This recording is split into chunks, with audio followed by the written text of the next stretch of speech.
Can't wait to see that mild transformation on Ashfaq. Mild, you say? Mild transformation. No, there's no.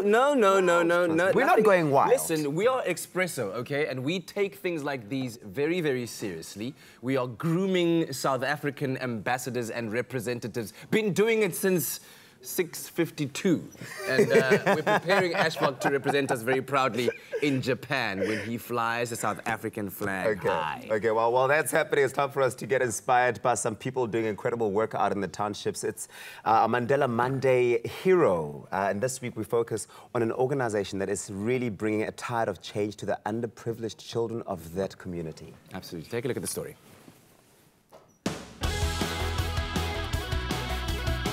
The whole RCYC Sailing Academy was born here at the Royal Cape Yacht Club in Cape Town, and I think it was members who were bold. I think it was committees that were bold, and they said, look guys, we can't be in South Africa and not see a reflection of the demographic of the country. Every time we come here, it's us white people sailing on boats. Where's everyone else, you know? So then the idea spawned from there to say, okay, let's start with kids, let's start with young kids and go and bus them from townships and bring them here and give them entry into our yacht club and make them temporary members and send them out to go and sail and enjoy what we do. If you see behind me, you see lots of boats, you know, and we're in a marina, we're at a yacht club. And the RCYC Academy basically is a CSI project, in simple terms, of this yacht club, of the Royal Cape Yacht Club.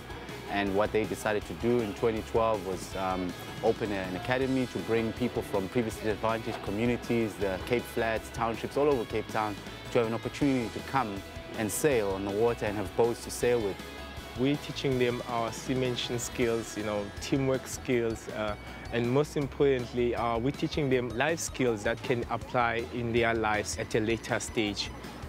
Sailing has taught me quite a lot of things like discipline, concentration, and like teamwork. That's the most important thing that I've learned, like teamwork, because without cooperation with your team, there's nowhere you would go. Through coming to this program, I've learned to be disciplined, commitment, which is very important, being able to communicate with your teammates. When there's a problem, you guys can work that problem together and sort it out together. That's the main thing that I've learned a lot from sailing. I think it's the most beautiful thing because everyone is like, oh wow, a black kid sailing, and she's a female, and I've never seen it. Like many people have never seen female black kids sailing, and they like complimenting us, giving all those compliments.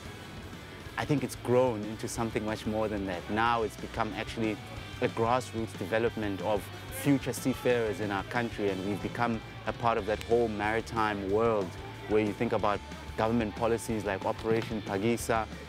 You talk about government bills that have put into place, like the Comprehensive Maritime Transport Policy, and we're part of that now. There's seafarer training, there are people who want to go and have jobs at sea, and we've said that no, we should start here on the water, on the ground, before you even try and get to Antarctica.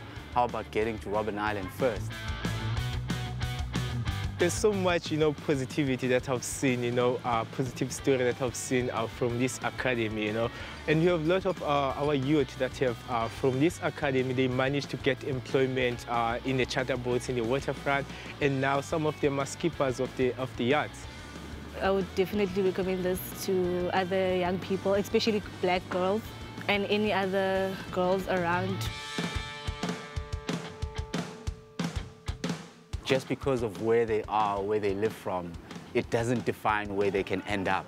And the reason why we feel that it's important to introduce them to non-traditional careers in the maritime industry, specifically yachting and sailing, is that if we're not doing it, they're not going to know about it. No one is canvassing sailing in the townships, and it's not because the doors are locked, it's because there's no one banging on the other side of the door. And the reason why there's no one banging on the other side of the door is because nobody knows about it.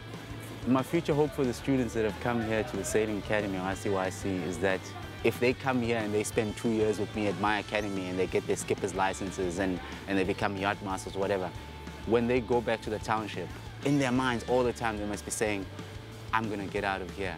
I'm going to make something of myself. Just because I'm here now doesn't mean I'm going to end up here for the rest of my life. That's what I want. That's what I want to see. And if that can happen, I think then I've done my job. I've done my job.